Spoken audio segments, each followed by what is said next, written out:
Could the Romans have had their own version of the internet?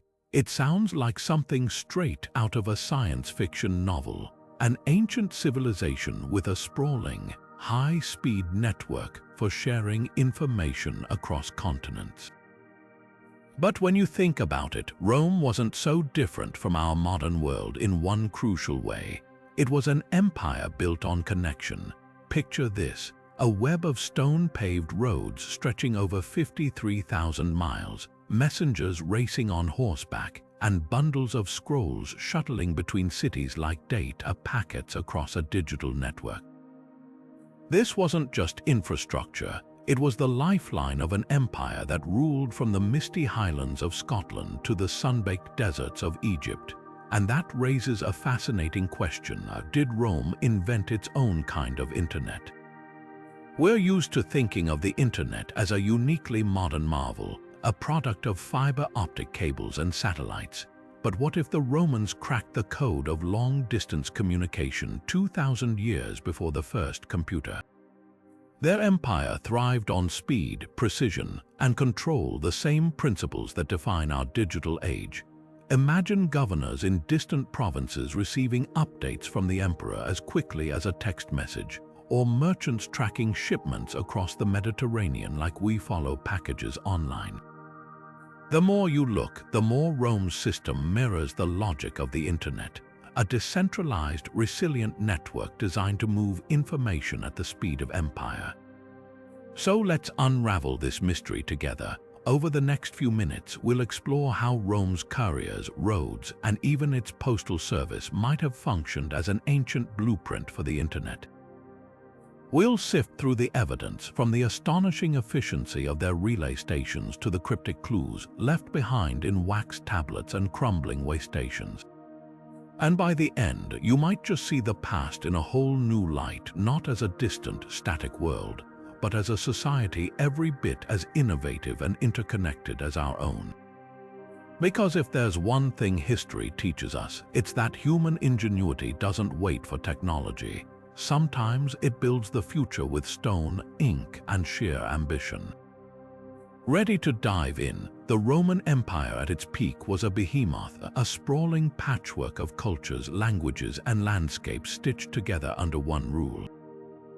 From the rainy outposts of Britannia to the bustling markets of Antioch, it stretched nearly 2.5 million square miles, a distance so vast that news from the frontier could take months to reach Rome on foot. And yet, this wasn't just a collection of conquered territories. It was a tightly orchestrated system where every province, every legion, every tax collector had to sync like gears in a machine.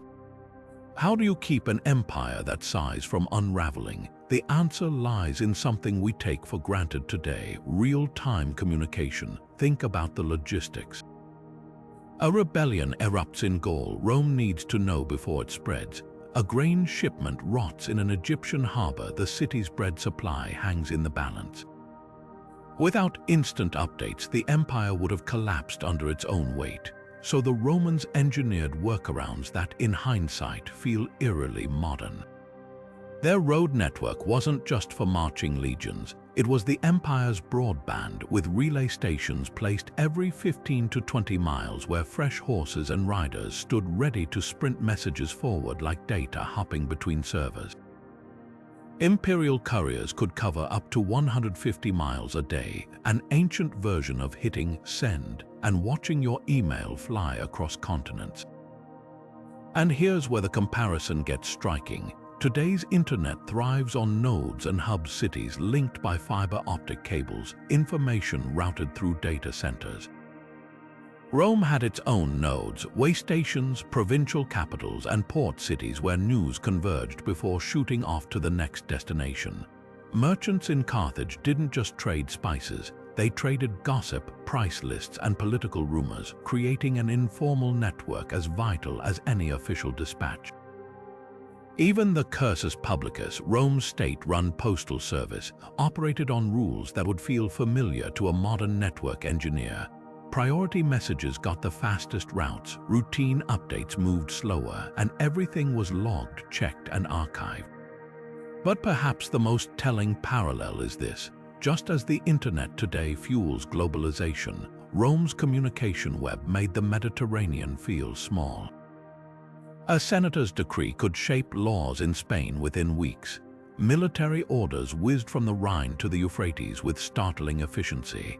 It wasn't instant no horse outruns light, but for its time, it was the closest thing to a live feed of empire.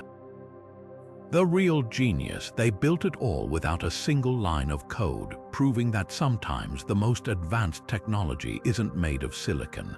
It's made of sweat, stone, and the relentless drive to stay connected. At the heart of Rome's communication revolution was the Cursus Publicus, a sprawling, state-controlled courier system that functioned like the empire's central nervous system. Picture this, a network of relay stations dotting every major road, each one stocked with fresh horses, carriages, and riders trained to sprint messages at breakneck speed. This wasn't just mail delivery, it was a precision-engineered machine built to keep the empire's pulse beating. Official edicts, military orders, tax reports, anything vital to Rome's survival traveled through this system, racing across provinces faster than anyone thought possible in the ancient world. The genius of the Cursus Publicus lay in its design. Every 15 to 20 miles along Rome's legendary roads, a mansio, a fortified way station, stood ready to greet exhausted riders. Here, messengers could swap horses, grab a hot meal, or even transfer their scrolls to a fresh courier, ensuring documents moved non-stop like a baton in a relay race. For urgent dispatches, lightweight horse-drawn carriages called veridarii could cover staggering distances, their drivers pushing the limits of ancient speed. Imagine a governor in Britannia sending a crisis report and watching it reach Rome in weeks instead of months, a feat that would have felt nothing short of magical at the time. But this system wasn't just fast, it was ruthlessly organized. Access to the Cursus Publicus was tightly controlled, reserved for imperial officials and military commanders. Ordinary citizens couldn't just stroll in and send a letter.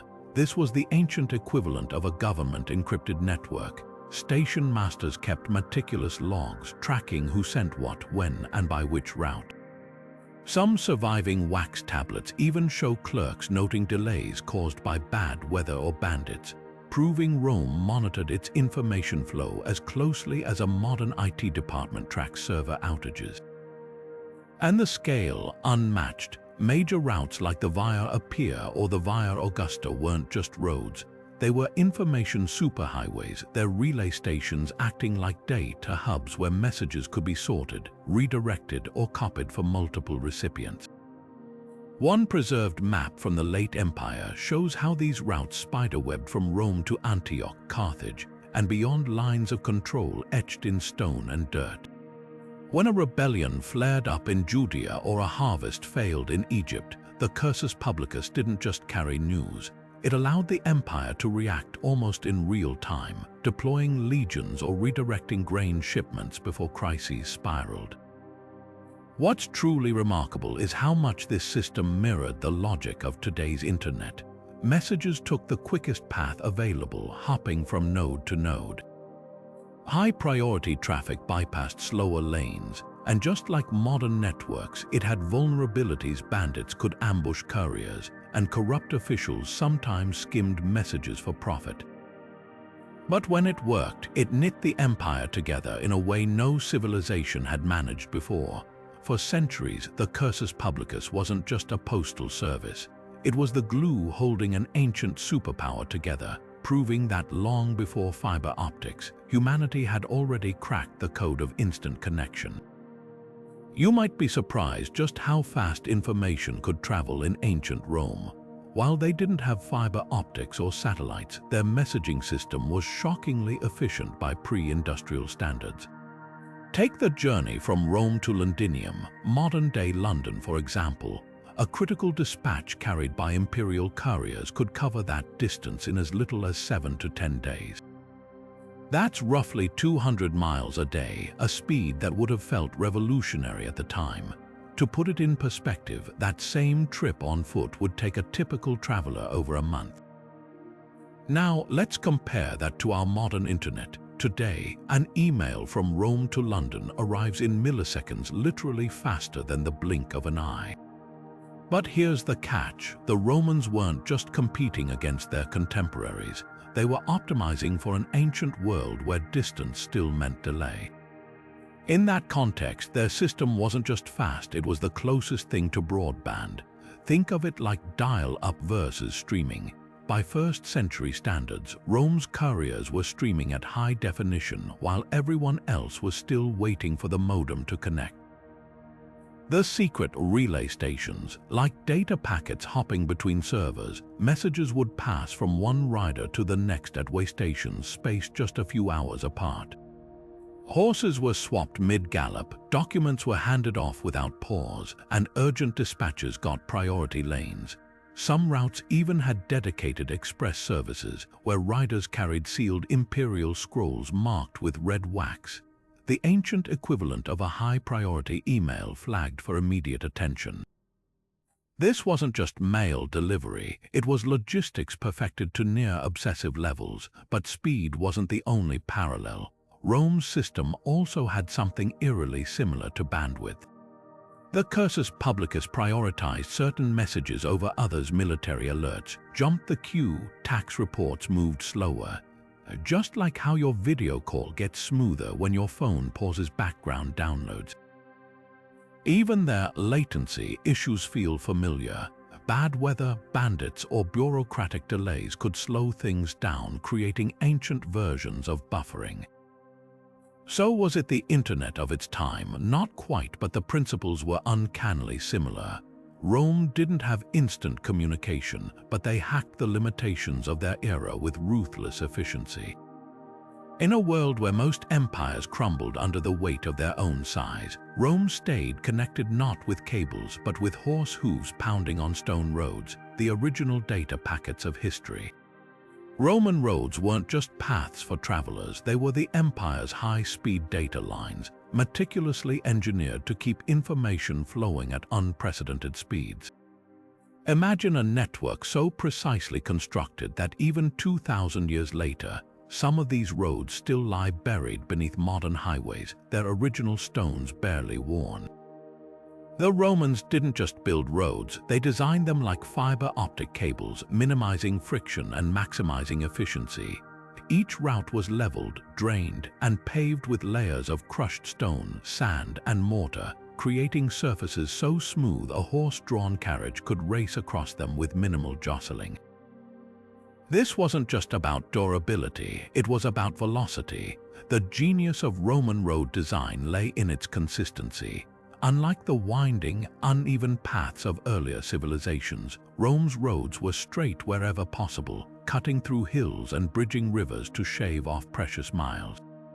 Surveyors used tools like the groma, a cross-shaped instrument, to plot these ruler straight lines across Europe, North Africa, and the Middle East. The result: a highway system where messengers could maintain breakneck speeds without detours. Modern internet cables follow the same principle. The straighter the fiber optic line, the faster the data travels. Rome just did it with pickaxes and slave labor instead of lasers and silicon. But the real innovation wasn't just the roads themselves, it was how they interconnected. Major routes like the Via Appia and Via Aurelia weren't isolated trails. They formed a cohesive web with smaller roads branching off like capillaries feeding into veins. This mirrored the structure of today's internet, where backbone cables link major hubs and smaller lines distribute data locally. When a general in Germania needed reinforcements, his request didn't meander through backcountry trails. It hit the nearest arterial road and shot straight to Rome, much like a data packet routing through the most efficient servers. Maintenance was another eerie parallel. Just as modern networks have teams monitoring cables for damage, Rome employed crews called viators to patrol roads, repairing cracks and clearing landslides. Stations along the way stocked spare paving stones and tools, ensuring minimal downtime. Even their funding model feels familiar. Wealthy citizens often sponsored road repairs in exchange for carved dedications. an ancient version of corporate-sponsored internet infrastructure. What's staggering is the scale. At its peak, Rome's road network stretched over 53,000 miles, linking deserts, mountains, and forests into a single, streamlined system. Couriers could cross continents without ever leaving imperial roads, just as data today hops seamlessly between servers worldwide. And like our internet, these roads had their vulnerabilities. Bandits lurked in unpatrolled stretches, and harsh winters could sever connections. But when functioning, they turned a scattered empire into a unified organism, proving that long before the digital age, humanity had already mastered the art of building networks that defied distance. The next time you scroll through a social media feed, remember, the Romans were doing something strikingly similar, just with dust, sweat, and wheel ruts instead of pixels.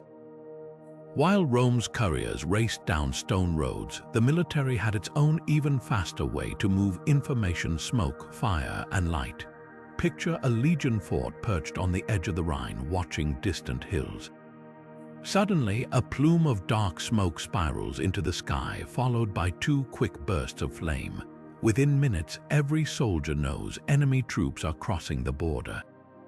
This wasn't just an alert, it was ancient instant messaging, a system so finely tuned that signals could leap hundreds of miles in hours, long before a horseman could saddle up.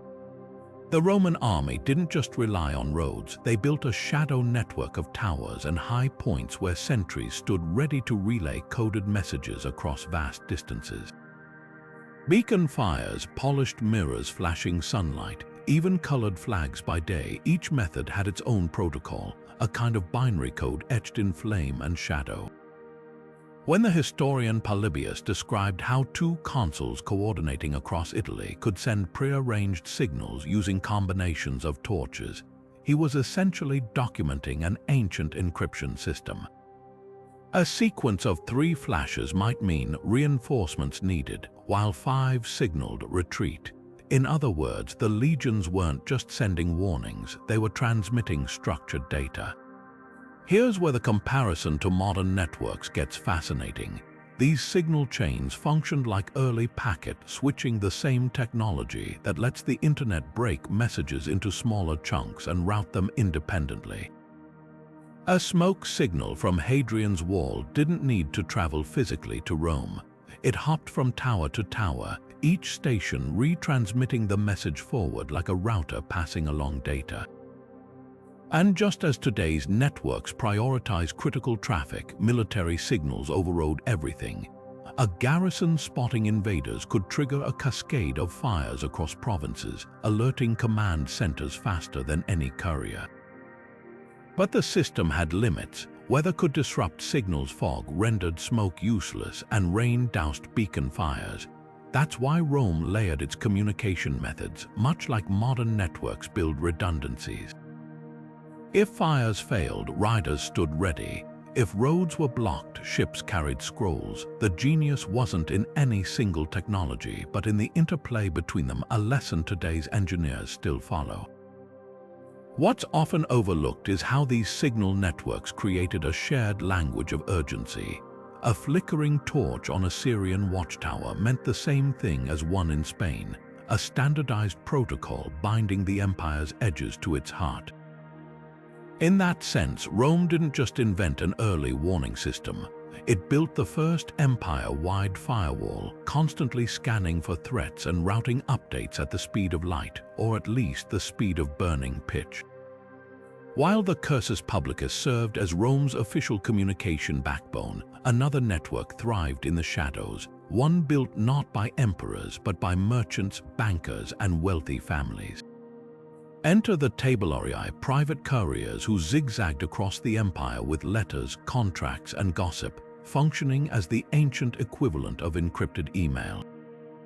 These weren't state-sponsored riders, they were hired freelancers, often slaves or freedmen, who carried everything from love notes to business ledgers with a discretion that would make a modern VPN proud.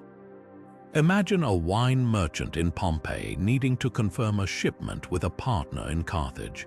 Instead of waiting weeks for the sluggish civilian post, he'd hand a wax-sealed tablet to his tabularius, a trusted messenger who knew every shortcut and backroad. These couriers moved through unofficial channels, avoiding the bureaucracy of the Cursus Publicus entirely. Some even specialized in specific routes, building relationships with innkeepers and ship captains to speed their journeys. In essence, they were the first private courier services, offering faster, more personalized delivery than the government could provide. The parallels to modern digital communication are striking. If the Cursus Publicus was Rome's broadband, the tabularii were its direct messages, flexible, private, and sometimes riskier. Wealthy families employed their own permanent couriers, creating dedicated communication lines much like corporate intranets today.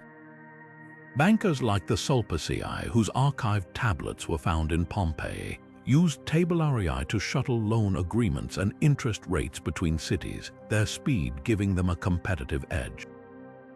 And just as today's encrypted apps promise confidentiality, these messengers often carried letters sealed with intricate signet rings, their contents guarded by wax and social trust rather than algorithms. But privacy had its limits. Without state protection, tabularii faced bandits, forged documents, or even interception by rivals. A merchant's shipment details could be leaked, mirroring today's data breaches. Some wealthy Romans resorted to codes or cipher techniques, like shifting letters in the alphabet to add layers of security.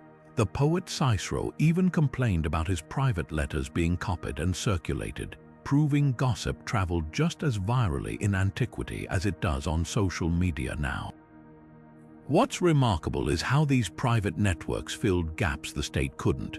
While official couriers prioritized military orders, the tabularii kept commerce and personal connections alive, stitching together a second, informal web across the empire. Their existence reveals a truth as relevant now as then. No matter how advanced the system, people always find ways to communicate faster, quieter, and beyond the reach of bureaucracies. In that sense, Rome didn't just have an internet, it had its dark web too. Now let's talk about one of Rome's most ingenious inventions, the humble wax tablet. These palm-sized wooden frames filled with beeswax weren't just note-taking tools. They were the empire's original data storage devices, reusable and remarkably portable. Think of them as the Roman equivalent of a USB drive, but with a distinctly ancient twist. Every time someone pressed a stylus into the wax, they were essentially saving a file, a shopping list, a legal contract, or even a love letter. And when the information was no longer needed, a quick swipe of the hand smoothed the surface clean, instantly, deleting the data to make room for new entries. This simple act of wiping wax holds an uncanny resemblance to our modern cloud storage. Just as we overwrite digital files today, Romans constantly recycled their tablets, layering fresh messages over old ones. Archaeologists have even found tablets where faint grooves of previous inscriptions linger beneath newer text, like digital forensics recovering deleted files from a hard drive. The Vindolanda tablets discovered near Hadrian's Wall reveal everything from military supply requests to birthday party invitations, proving how indispensable these portable archives were. One particularly cheeky example, a soldier's letter home complaining about the British weather, hastily scrawled and then possibly erased after reconsideration, an ancient version of typing out a rant and hitting undo. But here's where the analogy deepens. Wealthy Romans didn't just carry single tablets, they bound them into multi-leaf codices, creating sprawling collections of information that could be updated, rearranged, or purged as needed.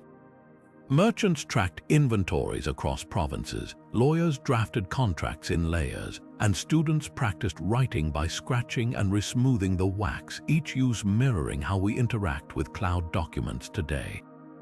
Some tablets even had small hinges, allowing them to fold shut like laptops, protecting sensitive data from prying eyes. What's striking is how this system balanced permanence with flexibility. For records that needed to last, scribes transferred wax tablet notes onto papyrus scrolls akin to archiving a Google Doc as a PDF. But for daily communication, the wax offered something revolutionary: a frictionless way to create, revise, and discard information without wasting precious parchment. It was a disposable, dynamic medium perfect for an empire on the move. So were wax tablets the Roman cloud. Not exactly, but they solved the same fundamental problem: how to store and manage information efficiently in a fast-paced world. The tools were simpler, but the principle was identical. Next time you tap delete on an old file, remember the Romans were doing something strikingly similar 2,000 years ago, one swipe of warm wax at a time. If Rome's roads were its broadband and couriers its data packets, then the empire's libraries functioned as its ultimate servers, vast repositories where knowledge wasn't just stored but actively processed and shared. The Library of Alexandria might be the most famous, but Rome itself boasted archives like the Bibliotheca Ulpia, a multi-story complex in Trajan's Forum where scrolls were catalogued with meticulous precision. These weren't quiet halls for scholars alone. They were bustling hubs where scribes copied texts, officials referenced legal codes, and engineers studied blueprints for aqueducts and siege engines. In essence, they operated like ancient data centers, with librarians acting as the original sysadmins, curating, indexing, and safeguarding the empire's collective intelligence. The parallels to modern servers are staggering. Just as today's data centers use redundancy to prevent information loss, Roman libraries kept duplicate scrolls in separate locations. When Vesuvius buried Pompeii's libraries in ash, identical copies of many texts survived elsewhere in the empire thanks to an early version of cloud backup. Librarians even employed metadata, tagging scrolls with wooden labels noting the author, subject, and shelf location, an ancient Dewey Decimal System.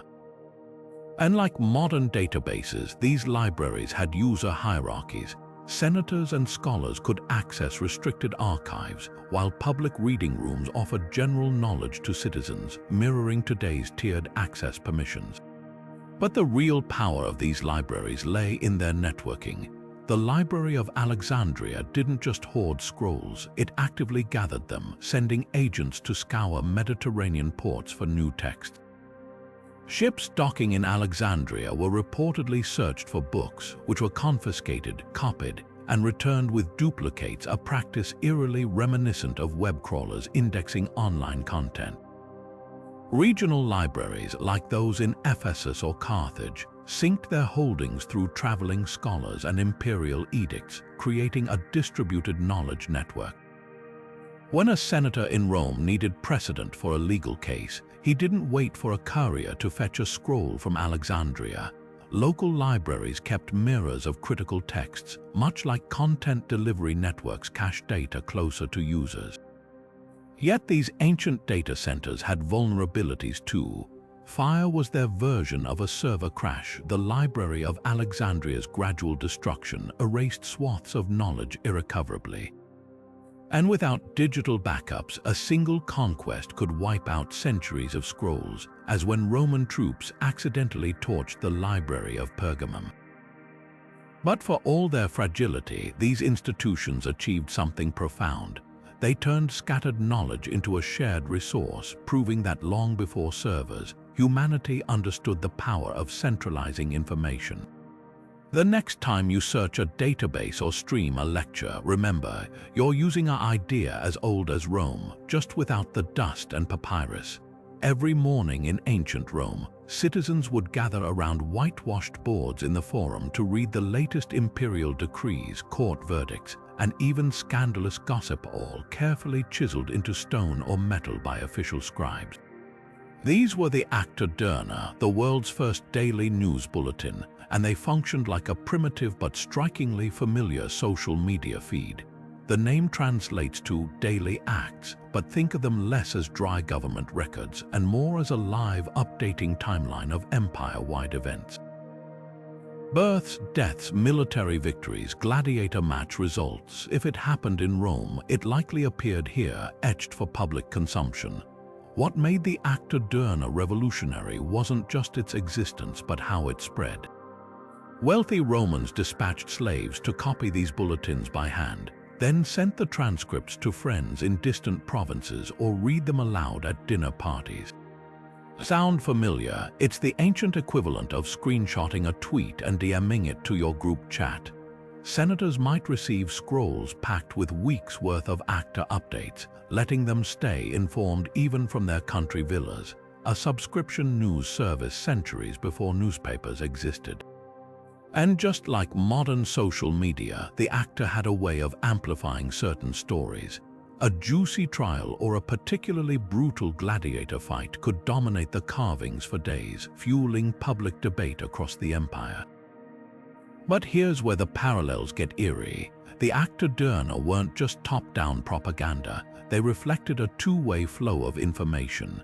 Citizens sometimes scribbled responses directly onto the boards, complaints, jokes, or corrections, creating an early version of comment threads. Archaeologists have even found evidence of edits, mistakes scraped away and recarved, showing how the posts were updated in real time. And just as today's algorithms prioritize viral content, certain acta entries gained outsized attention. When Julius Caesar first ordered the postings in 59 BCE, he ensured his military victories got prime placement, mastering the art of narrative control long before the term spin existed. Yet for all their innovation, the acta diurna faced challenges any modern platform would recognize. Fake news crept in, rumors might be carved before verification, forcing hasty corrections. Elites grumbled about information overload, complaining of being bombarded with trivial updates. And just as social media today shapes public opinion, the acta could sway politics. Emperors like Augustus used them to craft a carefully curated image, broadcasting charity events and infrastructure projects while downplaying unrest. It was media manipulation in its infancy, proving that the struggle between truth and perception is as old as civilization itself. What's haunting is how much these stone carvings predicted our digital age. The acta diurna turned information into a shared experience, linking millions across the empire in a common narrative. They made the vastness of Rome feel intimate, letting a farmer in Hispania or a merchant in Syria glimpse the pulse of the capital. And isn't that exactly what our news feeds do today? Whether carved in stone or glowing on a screen, the human desire to connect, share, and stay informed hasn't changed. The tools have just gotten lighter. Roman merchants did far more than transport silk and spices. They moved something even more valuable: information. Along every trade route, from the bustling ports of Ostia to the camel caravans crossing the Sahara, gossip, news, and innovations hitched rides alongside cargo. A ship carrying Egyptian grain to Rome might also bring whispers of a Nile flood disrupting harvests. A Syrian trader selling glassware in Gaul could spread word of unrest in Antioch before imperial couriers even saddled their horses. These weren't just commercial exchanges. They were data transfers, with merchants acting as the original social media algorithms, curating, amplifying, and sometimes distorting the empire's pulse. The sheer scale of Rome's trade made it an information juggernaut. Take the Silk Road, where caravans trekked thousands of miles between Rome and China. While luxury goods like silk dominated the cargo, scrolls detailing new metallurgy techniques or medicinal herbs traveled the same paths. Pliny the Elder complained about Rome's wealth draining eastward for trinkets, but the real value lay in the intangible. Knowledge of monsoon winds for sailors, maps of desert oases, even rumors of political shifts in Parthia. Much like today's global e-commerce platforms, which ship both products and user reviews, Roman trade routes carried hard goods wrapped in layers of context. Modern comparisons leap to mind. Think of Amazon's marketplace, where every purchase leaves a data trail revealing consumer trends. Roman merchants tracked similar patterns, not with spreadsheets but through oral networks. A sudden demand for Cappadocian wool in Naples might signal a fashion trend, just as today's algorithms detect viral products, and just as eBay sellers rate buyers, Roman traders developed reputations. Graffiti in Pompeii's taverns warns of dishonest dealers, while inscriptions praise reliable ones, an ancient version of 5-star reviews, but speed set Roman trade apart. With ships crisscrossing the Mediterranean and roads linking frontier forts to capital cities, news often outpaced official channels. When Mount Vesuvius erupted in 79 AD, refugees reaching Misenum carried eyewitness accounts days before government reports. This mirrors how today's crises spread faster via Twitter than press releases. Merchants even had their own breaking news hubs. Taverns like Rome's famous Elephant Inn, where travelers swapped rumors over wine, creating a chaotic but vital live feed of the empire's health. What's most striking is how these networks democratized information. Official couriers served the state, but trade gossip reached everyone from senators to slaves. A baker in Lugdunum might learn of a wheat shortage in Sicily from a passing olive oil merchant, adjusting prices before imperial edicts arrived. It was crowd-sourced intelligence at its rawest, proving that long before hashtags, humanity had already mastered the art of virality, one whispered conversation at a time. Latin was more than just the official language of Rome. It was the empire's operating system, a linguistic protocol that allowed millions of people across 3 continents to communicate with near-perfect consistency. Imagine if every device on the internet spoke a different digital language. Chaos would ensue. The Romans faced the same problem, an empire spanning dozens of cultures and dialects from Celtic in Britannia to Aramaic in Judea. Their solution, imposing Latin as the universal standard, the TCP/IP of antiquity. Just as modern data packets follow strict formatting rules to ensure compatibility, every imperial decree, tax record, and military order was drafted in Latin, creating a seamless flow of information from the Senate to the farthest frontier. This linguistic standardization was ruthlessly efficient. A soldier recruited in Germania might speak a Germanic tongue at home, but his training manual, pay slips, and command structure all ran on Latin. Provincial governors from Hispania to Syria filed reports in the same language, ensuring Rome's bureaucracy could process them without translation delays. Even legal contracts like those found in Pompeii's Sulpicii archive used formulaic Latin phrases so predictable they functioned almost like API calls, allowing courts across the empire to interpret them identically. The result, a communication network where meaning rarely got lost in translation, no matter the distance, but Latin's role went deeper than official paperwork. Just as today's internet relies on layered protocols, HTTP for web pages, SMTP for emails, Rome developed specialized linguistic registers for different needs. Legal Latin was precise and rigid, military Latin terse and action-oriented, while mercantile Latin absorbed loanwords from Greek and Phoenician to handle trade. This wasn't just a language, it was a suite of communication tools engineered for specific tasks, much like software protocols optimized for different data types. The parallels to digital systems are striking. Latin even had its own version of backward compatibility. As the empire aged, Vulgar Latin evolved into regional dialects. Proto-French, Spanish, and Italian, yet Classical Latin remained the legacy code for law, religion, and scholarship. Medieval monks still copied Cicero 1,000 years later, just as modern systems maintain support for outdated file formats, and like any protocol, Latin had its vulnerabilities. Misinterpretations could spark rebellions. When Emperor Caracalla's edict granting citizenship was poorly translated in Alexandria, it triggered riots. What made Latin revolutionary wasn't its grammar or vocabulary, but its function as a shared infrastructure. A Greek philosopher and a Gallic blacksmith might never converse fluently, but tax collectors, legionaries, and merchants all relied on the same linguistic framework to keep the empire running. In that sense, Rome didn't just speak a language, it ran on one, proving that long before binary code, humanity had already invented a protocol to bind the world together through words.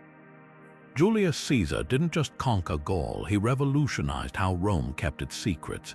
Facing enemies who'd kill for a single intercepted message, he pioneered one of history's most famous encryption techniques, the Caesar cipher. Here's how it worked. Each letter in a dispatch was shifted 3 places down the alphabet, so A became D, B turned into E, and X looped back to A.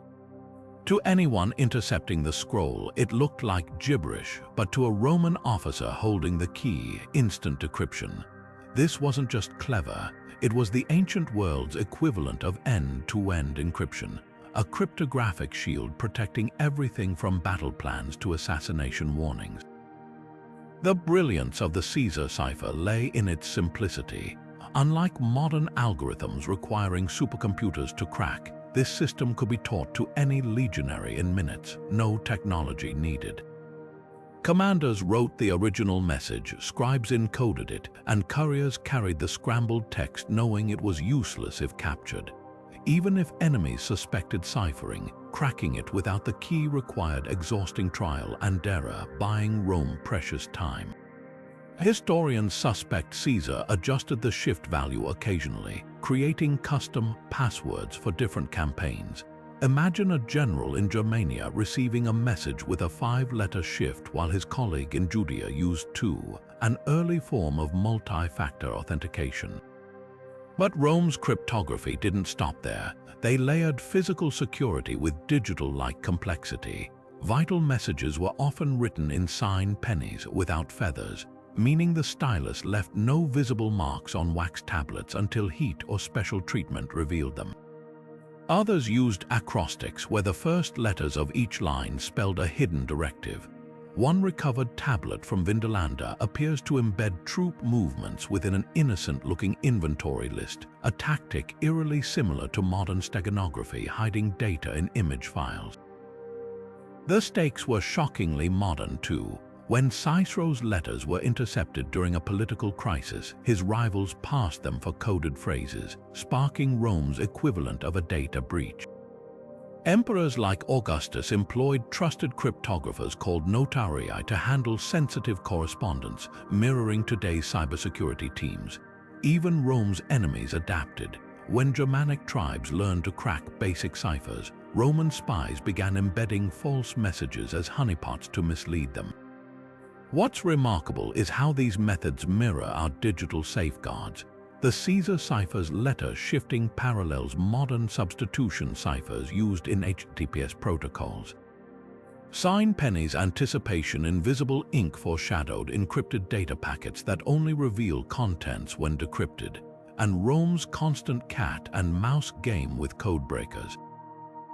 That's the same arms race driving cybersecurity today, proving that the need to protect information isn't a digital age invention, it's as ancient as empire itself. The Roman Senate wasn't just a room of toga-clad elders, it was antiquity's most sophisticated discussion forum, a live-streamed battleground of ideas where rhetoric flowed like tweets in a heated thread. Picture this, a senator rises to address the chamber, his voice echoing off marble walls as he lays out a proposal to fund new aqueducts. Almost instantly, others jump in, some praising his vision, others tearing it apart with counterarguments, all while scribes frantically transcribe every word onto wax tablets. This wasn't just debate, it was real-time content moderation, with rules so precise they'd feel familiar to any modern forum moderator.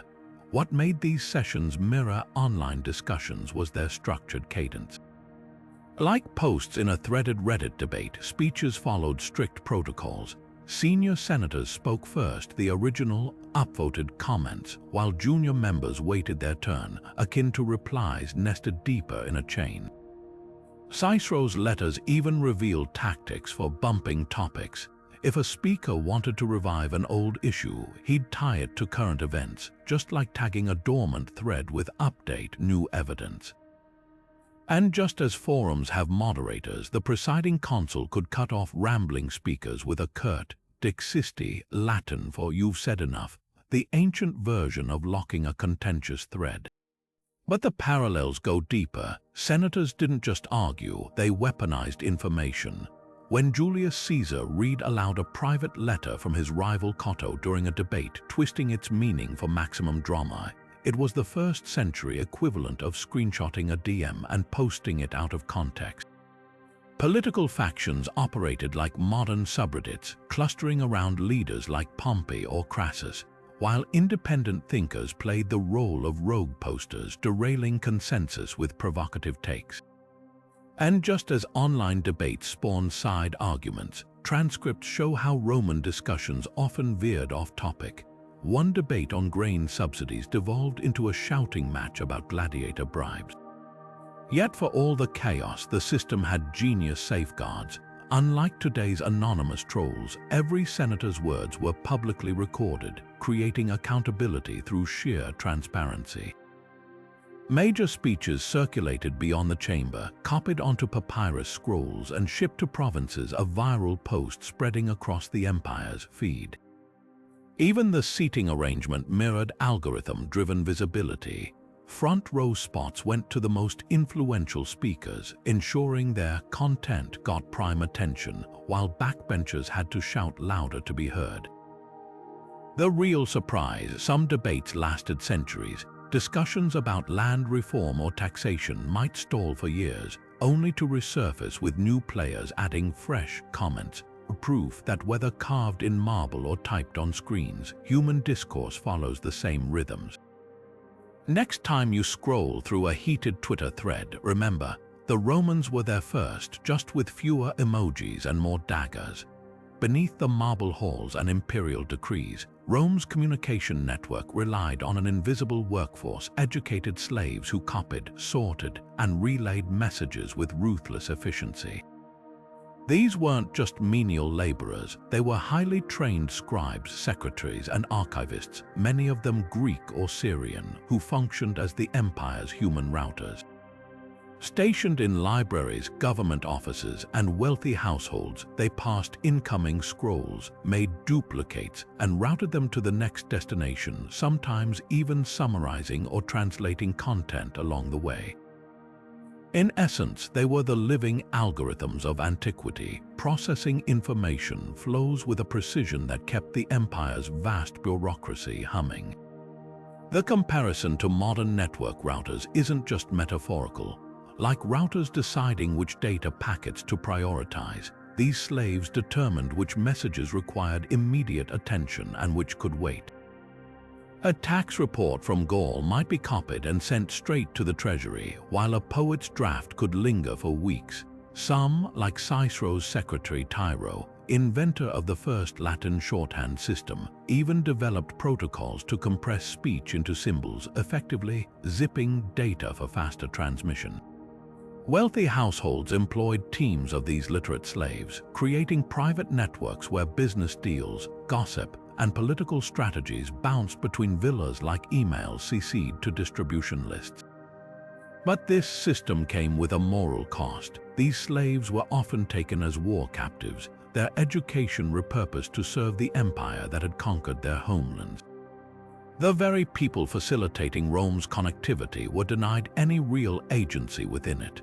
A scribe in the imperial archives might spend his days cataloging laws granting citizenship to distant provinces while remaining legally invisible himself. The irony was brutal. The infrastructure binding the empire together relied on individuals treated as infrastructure interchangeable, expendable, and stripped of personhood. Yet their influence was undeniable. When Augustus reorganized Rome's postal system, he didn't just rely on engineers. He leaned on enslaved administrators who understood the rhythms of information flow. Private courier services employed literate slaves precisely because they could navigate both formal Latin and regional dialects, acting as bilingual gatekeepers between cultures. Even the act of copying scrolls, tediously reproducing texts word for word, mirrored how routers replicate data packets to prevent loss. the ethical contradictions haunt the comparison. Today's routers are mindless machines. Rome's were conscious human beings denied freedom. Their labor enabled everything from military coordination to literary preservation, yet their contributions were rarely recorded, let alone celebrated. The few whose names survive, like Tyro, who preserved Cicero's letters, are exceptions that underscore the erasure of countless others. What's unsettling is how this mirrors modern debates about invisible labor in our digital networks. The factory workers assembling smartphones, the content moderators sifting through toxic posts like Rome's scribble slaves, they enable connectivity while remaining peripheral to its rewards. The difference, of course, is scale and choice, but the pattern repeats. Systems designed to unite people often rely on the marginalization of those who maintain them. Rome's human routers weren't just a quirk of history, they were a warning about who bears the hidden costs of connection and who gets left out of the story. When Rome's roads were blocked or bandits made land routes treacherous, the empire had one last trick up its sleeve: feathered couriers faster than any horse. Carrier pigeons, those unassuming birds with an uncanny homing instinct, became Rome's original wireless network, zipping urgent messages through the skies while bypassing terrestrial hazards entirely. The concept wasn't new. Ancient Egyptians and Persians had used pigeons for centuries, but Rome systematized it, maintaining dovecotes near military outposts and provincial capitals. Picture a besieged garrison releasing a pigeon with a tiny scroll capsule tied to its leg, the bird slicing through enemy lines at 60 miles per hour while soldiers below strained against siege towers. It was the closest thing antiquity had to a secure, high-priority data packet. The logistics were ingenious. Pigeons only fly home, so armies established breeding colonies at key locations, ensuring birds released from battlefield would reliably return to headquarters B. Before campaigns, officers transported crates of these feathered messengers to forward positions, creating a one-way communication chain. The birds couldn't carry lengthy treatises. Scrolls were condensed to cipher like brevity, often just coordinates or prearranged signals like reinforcements needed or supply route compromised. In that sense, they were the ancient equivalent of a two-factor authentication code: minimal data, maximum impact. But pigeons had limitations no modern network engineer would tolerate. Weather grounded them. Storms could scatter entire flocks. Hawks turned them into midair snack packs. And unlike Rome's road-based couriers, pigeons were strictly one-directional. No reply could be sent unless someone had thoughtfully hauled another batch of birds to the origin point. Still, when speed trumped all else, nothing beat watching a speck in the sky become an incoming priority message. The irony is delicious. 2,000 years before Wi-Fi, Rome was already relying on wireless communication, just with more feathers and less encryption. While today's satellites bounce signals off the ionosphere, pigeons navigated by sensing Earth's magnetic field, their biological GPS guiding them across hundreds of miles. Historians even speculate that colored ribbons tied to their legs might have functioned as primitive status updates, a red thread signaling urgency, blue for routine. What's remarkable isn't just that pigeons worked, but how they complemented Rome's other systems. Couriers handled bulk data, beacons flashed emergency alerts, and pigeons filled the niche where neither could operate behind enemy lines across mountain ranges or during naval engagements where ships released birds to signal landfall. This wasn't a single technology solution. It was an ecosystem of communication methods, each optimized for specific scenarios. Next time your phone loses service and you grumble about dead zones, spare a thought for the Roman commander who had to trust his entire battle plan to a bird with a tiny leather tube and a 50-50 chance of making it home. Pliny the Elder's Naturalis Historia wasn't just a book. It was Rome's original Wikipedia, a sprawling 37-volume compendium of everything the empire knew about the natural world. Imagine one man single-handedly attempting to catalog the sum of human knowledge, astronomy, botany, architecture, medicine, even the habits of mythical creatures. Pliny didn't just gather facts, he voraciously consumed the work of hundreds of earlier writers, stitching together observations from Greek philosophers, Persian physicians, and Roman farmers into a single, interconnected web of information. In many ways, his approach mirrored modern crowdsourced platforms, aggregating, cross-referencing, and occasionally failing to fact-check. What made this encyclopedia revolutionary was its sheer scale and accessibility. Unlike the tightly guarded scrolls of Alexandria's library, Pliny's work was meant to be copied and shared, spreading knowledge far beyond elite circles. Merchants could consult it for trade routes, farmers for crop cycles, and generals for tactics against exotic beasts. The comparisons to Wikipedia are striking. Both projects thrive on synthesis rather than original research. Both are riddled with inaccuracies alongside brilliance, and both reflect the cultural biases of their contributors. When Pliny claimed certain African tribes had no heads but faces on their chests, he wasn't lying. He was reporting verified sources of his time, much like wiki editors citing dubious tabloids. But Pliny's real genius lay in his hyperlinking.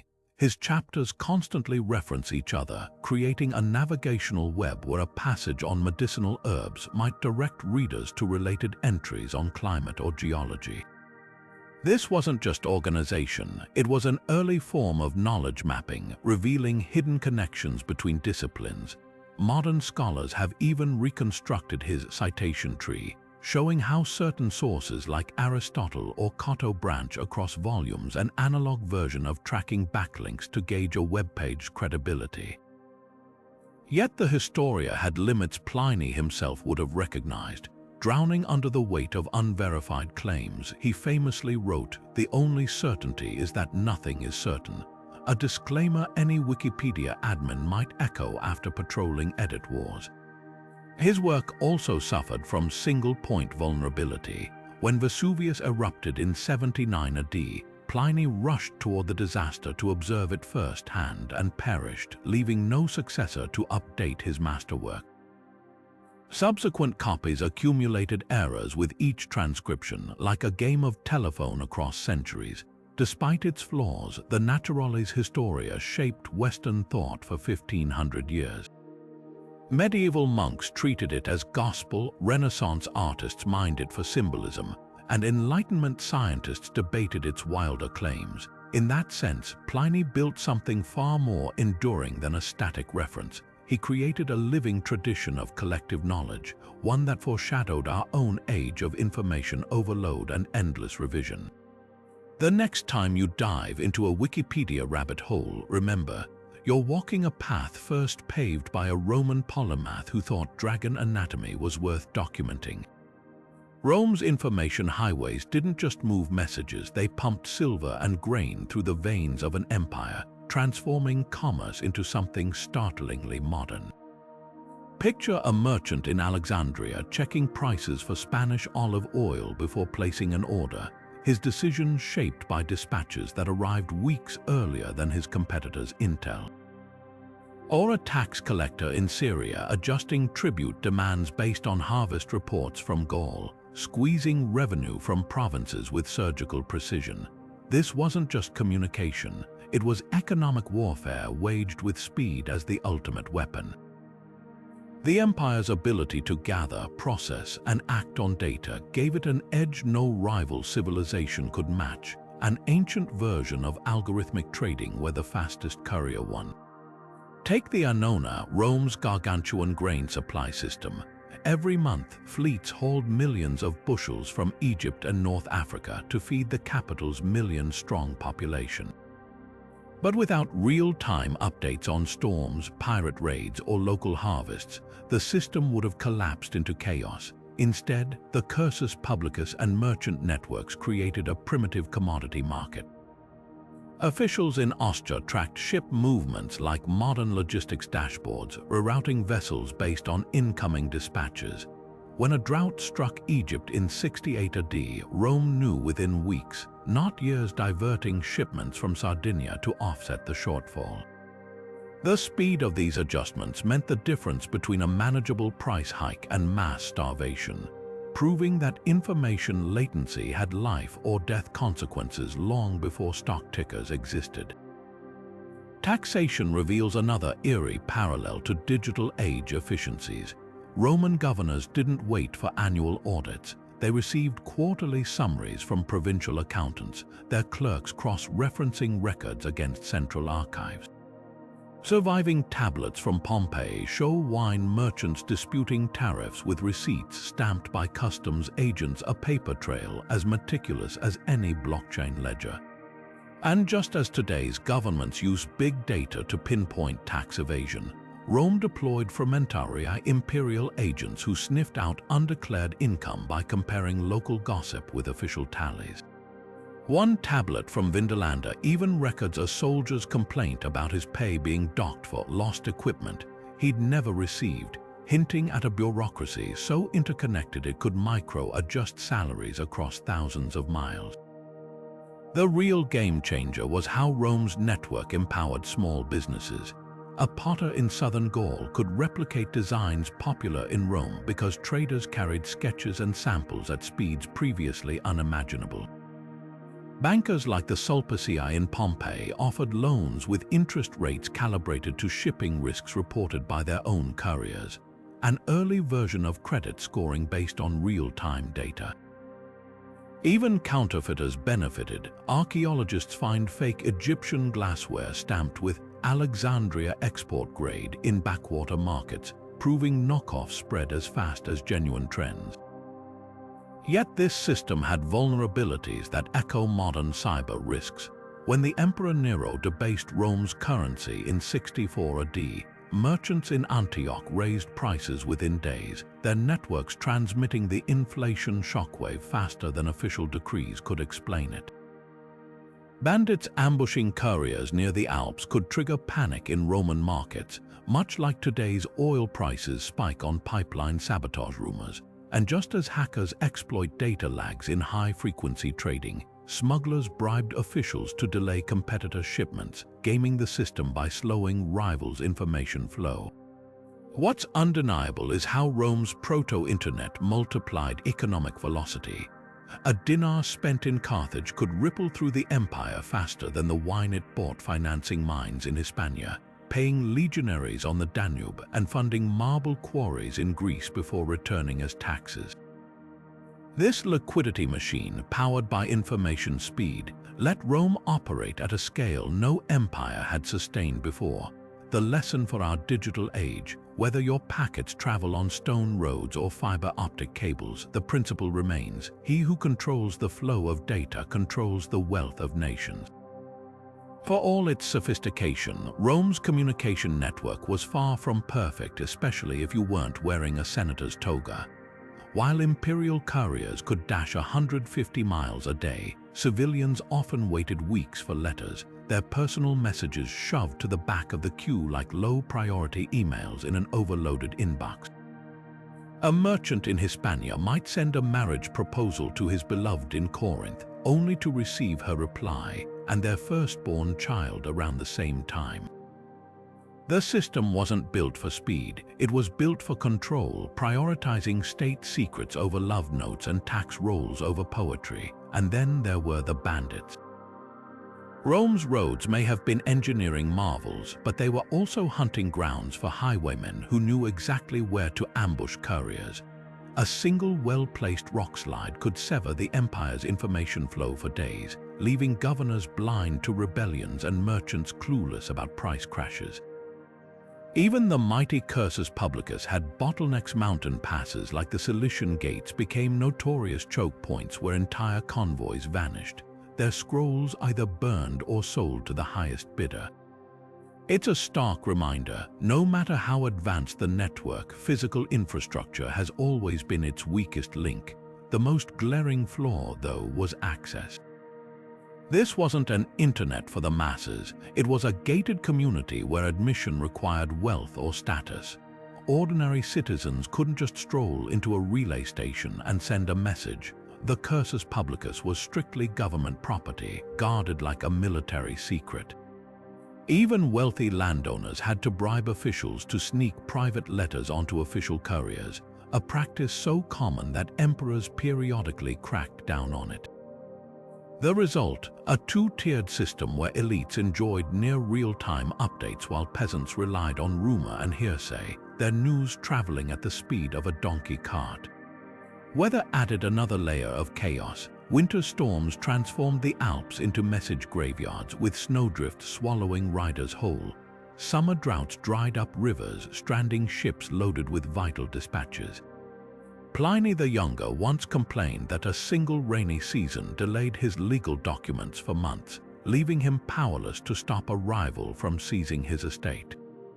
Unlike our fiber optic cables which shrug off blizzards, Rome's network lived at the mercy of the seasons, a reminder that nature has always been the ultimate system admin.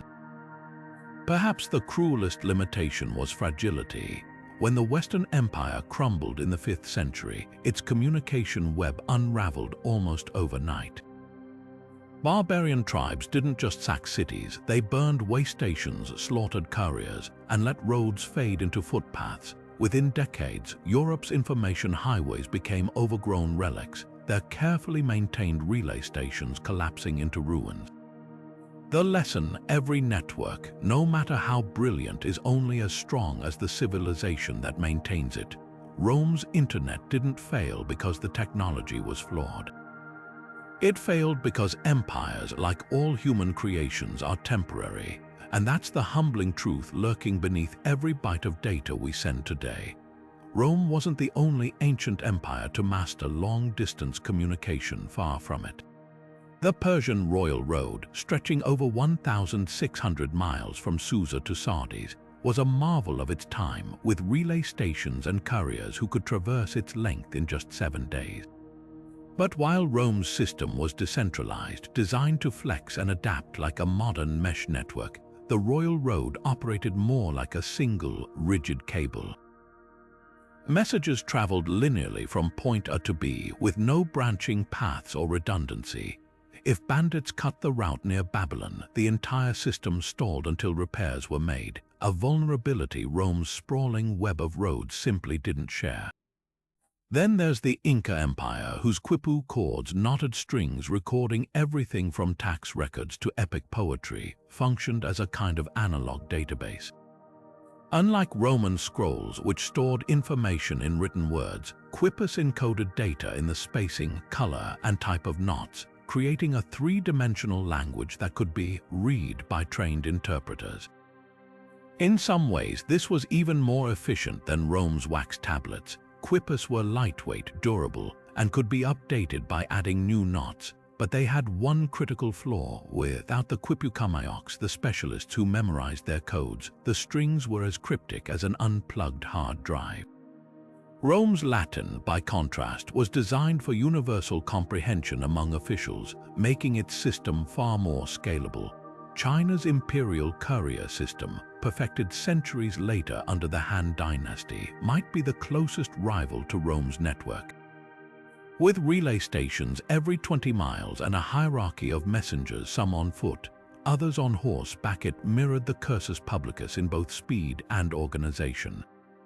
But China's focus remained inward, prioritizing stability over expansion. Rome's system, by contrast, had to adapt to a patchwork of cultures and terrains, from North African deserts to Celtic forests. That adaptability, the ability to route around disruptions and integrate local knowledge, made it uniquely resilient, much like today's internet reroutes data when servers go down. What sets Rome apart isn't just the scale of its communication web, but its philosophy. Where the Persians built a highway and the Incas a cipher, Rome engineered an ecosystem, one that blended official dispatches with merchant gossip, military signals with private couriers. It wasn't a single technology but a layered approach where pigeons, fire beacons, and scribes all played their part. And that's the real lesson. The internet isn't defined by cables or code, but by the human ingenuity that weaves them together. Long before silicon, Rome proved that connection isn't about the tools, it's about the vision to see their potential. The collapse of Rome didn't just topple statues, it shattered the empire's information highways into 1,000 disconnected footpaths. Imagine a world where messages that once raced across continents now crawled between villages if they moved at all. The roads that had hummed with imperial couriers grew quiet, their relay stations abandoned to weeds and wolves. Europe didn't just lose an empire, it lost the very threads that had knit it together, plunging into a communications dark age where news traveled slower than a farmer's ox cart.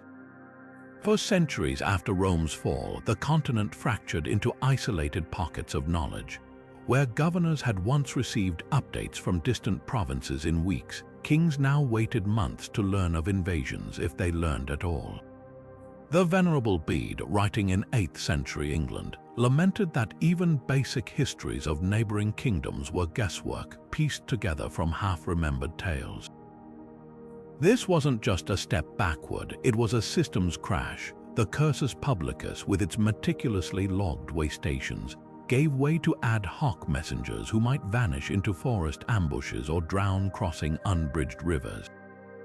Even Charlemagne's revival attempts in the 9th century couldn't rekindle Rome's speed. His famed Missi Dominii, royal inspectors, took years to circuit his realm.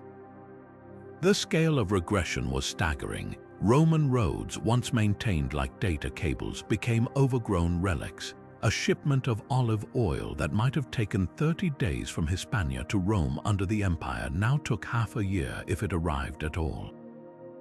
Literacy rates collapsed so severely that by the 10th century, even many nobles couldn't pen their own names, let alone draft the complex tax records Rome's bureaucrats had produced by the thousands. Knowledge wasn't just delayed, it was actively shrinking as classical texts molded in monastery basements, their contents fading like corrupted hard drives. Yet the darkest irony lay in the timing. Just as Europe's networks frayed, the Islamic world was building its own information revolution. Caliphates preserved and expanded upon Roman engineering, while Baghdad's House of Wisdom funneled translations of Greek and Persian texts into a thriving scholarly network. Silk Road caravans carried not just silks but ideas, linking China to Spain in a web Rome could have recognized. For a time, it seemed the torch of connectivity had passed eastward, leaving Europe to grope through its own technological amnesia. What makes this regression so haunting is how thoroughly it mirrors our modern fears. A single solar flare could fry satellites, a cyber attack cripple servers, and suddenly we'd be living the post-Rome experience, watching centuries of progress dissolve into disconnected silence. The lesson isn't just about the fragility of systems, but the price of taking them for granted. Because when the last courier dismounts and the final wax tablet cracks, darkness doesn't fall all at once. It seeps in, one lost message at a time. The straight, unyielding lines of Roman roads and the hidden threads of fiber optic cables share more than just function. They reveal an eternal truth about power. Both were built not for convenience but for control. When Roman engineers chiseled highways through mountains, they weren't merely shortening travel times, they were etching the empire's will into the landscape itself. Today's tech giants do the same, laying undersea cables along nearly identical routes. Modern silk roads where data, not spices, fuels empires. The Via Appia and a Google-backed fiber line stretching from Europe to Africa serve the same master, dominance through connectivity. Consider how both systems conquer distance. Rome's roads bypassed natural obstacles with ruthless efficiency, tunneling through hills and bridging rivers to shave days off journeys. Modern networks mimic this with equal audacity. Fiber cables leap across ocean trenches and burrow beneath polar ice, their paths as carefully surveyed as any Roman surveyor's Groma line. The goal is identical: render geography irrelevant. Just as legions could march from the Rhine to the Euphrates without leaving imperial pavement, today's data zips from Tokyo to Toronto without touching a single unmonitored node. Infrastructure, ancient or digital, is the ultimate leash, yet the real parallel lies in ownership. Rome didn't just build roads, it monopolized them. Private merchants paid tolls, but military traffic raced through unchecked, a privileged lane reserved for state priorities. Sound familiar? Modern ISPs throttle consumer bandwidth while guaranteeing seamless streams for government partners. Both systems pretend to serve the public while rigging the game. When Trajan demanded express lanes for imperial couriers, he was inventing the same tiered service models that let Netflix pay Comcast for faster delivery. The technology changes, the power plays don't. Maintenance exposes another eerie symmetry. Rome's viators patrols, endlessly repairing cracks and clearing landslides, find their echo in today's network admins battling cable cuts and DDoS attacks. Both empires understood infrastructure isn't a one-time project but a constant siege against entropy. The Via Augusta didn't maintain itself, just as Facebook's data centers won't hum without armies of engineers. Control demands perpetual upkeep, a lesson written in stone and silicon. But the darkest similarity is exclusion. Rome's roads fortified the empire's core while marginalizing its edges. Britain's muddy trails got paved only when rebellion threatened. Similarly, fiber optic deserts persist in poor neighborhoods and developing nations, not because the tech is scarce, but because the powerful prioritize connectivity where it amplifies their reach. When a Spanish farmer in 200 AD watched Legion's speed passed on perfect roads while his village path crumbled, he lived the same frustration as a rural student today, staring at a frozen video call. What both systems prove is that infrastructure is never neutral. Whether paved with basalt or glass, it's a weapon disguised as a service, one that dictates who moves fast, who gets heard, and ultimately who rules. The next time your video buffers, ask yourself, are you witnessing a technical glitch or the latest skirmish in a 2,000-year war over who controls the roads? Could Rome have built something resembling the internet if history had played out differently?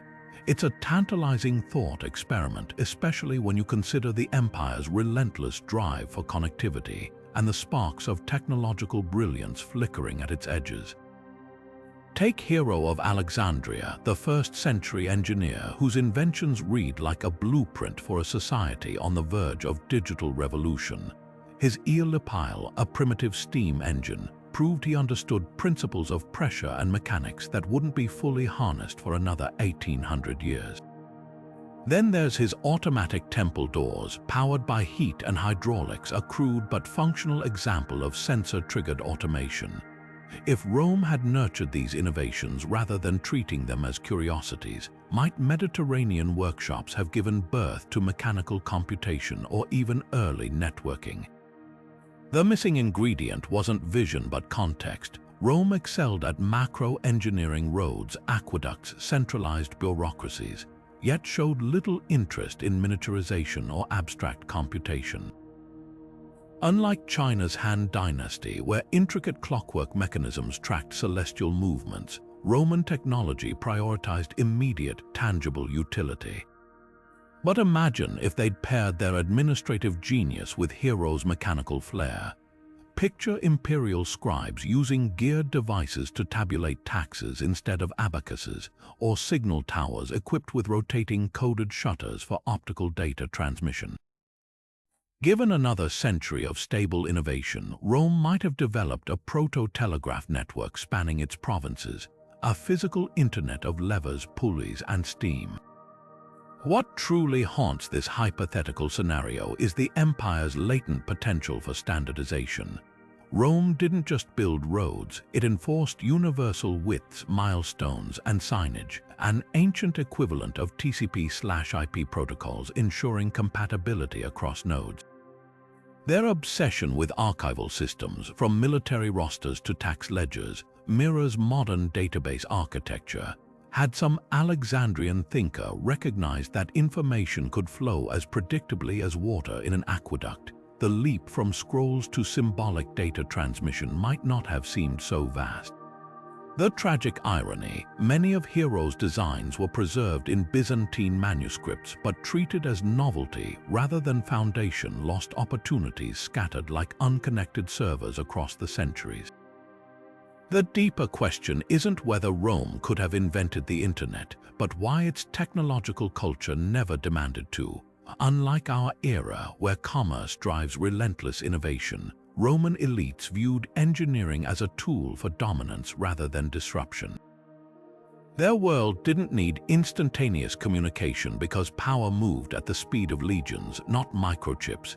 Yet in abandoned workshops and forgotten texts, we glimpse an alternate timeline where toga-clad engineers might have threaded the Mediterranean with something stranger and more wonderful than roads, a network not of stone but of ideas set in motion.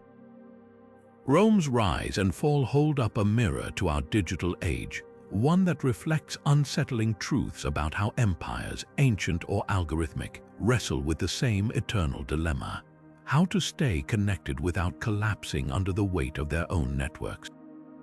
The Romans grappled with censorship just as fiercely as any modern government facing viral dissent. When Augustus seized power, he didn't just build roads, he stationed clerks along them to monitor messages, scrubbing scrolls for treasonous whispers before they could spread. Sound familiar? Today's firewalls and content moderation teams operate on nearly identical principles, filtering bytes instead of papyrus. The tools evolve, but the impulse remains: control the flow, and you control the narrative. Misinformation, too, was Rome's constant shadow. The Acta Diurna might have been history's first news feed, but its carvings were no more reliable than today's trending tweets. Rumors about barbarian hordes or imperial scandals could ignite riots before corrections reached distant provinces. Emperors like Nero learned to weaponize this chaos, flooding the network with conflicting stories to obscure their own misdeeds. It's a tactic modern troll farms know well. When truth and lies travel at the same speed, doubt becomes the most potent currency. Yet Rome's most prescient lesson lies in its trade-offs between speed and security. The empire's obsession with rapid communication, express couriers, beacon chains, even smoke signals left it vulnerable. Bandits forged seals to slip fake decrees into the system, just as hackers today spoof emails to breach corporate networks. Every innovation carried risk. The same roads that rushed legions to rebellions also gave invaders a direct path to Rome's heart. In our rush to connect the world, we've replicated these vulnerabilities on a galactic scale. A single undersea cable cut in the Red Sea can throttle global finance. A social media algorithm tweak might swing elections. The Romans at least knew their weakest points, their mountain passes, their pirate-haunted straits. Our digital frailties are often invisible until they snap. What's chilling is how Rome's solutions echo our own. When Augustus reformed the Cursus Publicus, he didn't slow it down. He layered on checks, seals, logs, trusted auditors to catch tampering without sacrificing speed. Modern encryption does the same dance, wrapping data in ever thicker armor while demanding it moves faster than ever. But armor has its limits. The deeper truth Rome discovered, and we're relearning, is that no system can be both perfectly open and perfectly secure. Every connected era must choose its compromises. Perhaps the starkest warning lies in Rome's collapse. When the Western Empire fragmented, its networks didn't just degrade, they were weaponized. Barbarian kings used abandoned roads to sack cities. Looted way stations became bandit dens. Today, as democracies wobble and tech giants hoard data like feudal lords, it's worth asking: if our digital infrastructure outlives our institutions, who inherits the ruins? The Romans never imagined their highways would carry Visigoth armies. Do we truly know what our cables will carry next? The past doesn't offer blueprints, but it does flicker with caution lights if we're brave enough to see them. The story of Rome's internet isn't just about roads and messengers, it's a testament to something deeper. Humanity's unshakable drive to bridge distances, share ideas, and knit far-flung corners of the world into something greater. Whether through smoke signals or fiber optics, we've always been builders of networks, crafting systems to shrink the spaces between us. The Romans didn't need silicon to grasp this truth. They simply used the tools they had: stone, wax, horse hooves. to create a web of connection that, in its own way, was as revolutionary as anything we've invented today. What's haunting is how little the core challenges have changed. Rome fretted over bandits intercepting dispatches. We worry about hackers breaching firewalls. They struggled with fake news carved into the acta diurna. We battled deepfakes spreading through social feeds. Even their two-tiered system, elites enjoying instant updates while peasants relied on rumors, echoes our digital divides, where bandwidth is a luxury and access is power. The packaging evolves, but the human story remains. We build, we connect, we exploit, we break, and we rebuild again. Yet there's hope in this continuity. Rome's network wasn't perfect, but it held an empire together for centuries, proving that connection isn't just about technology, it's about vision. Their roads didn't just carry soldiers, they carried poetry, recipes, and love letters, stitching a tapestry of shared experience across deserts and mountains. Today's internet, for all its flaws, does the same, reminding us that behind every data packet is a heartbeat, a laugh, or a whispered secret waiting to be heard. So here's the real question. If the Romans could build their version of the internet with horses and scrolls, what might future civilizations say about ours? Will they marvel at our clumsy first steps toward global connection, just as we marvel at their wax tablets and pigeon posts? History has a way of turning today's miracles into tomorrow's museum pieces, but the longing to reach across the void. That's eternal. Now it's your turn. What ancient tech shocks you with its ingenuity? A Inca quipu, a Chinese seismograph? Drop your favorites in the comments. Let's keep the conversation spinning like a Roman courier racing down the Via Appia, hungry for the next update.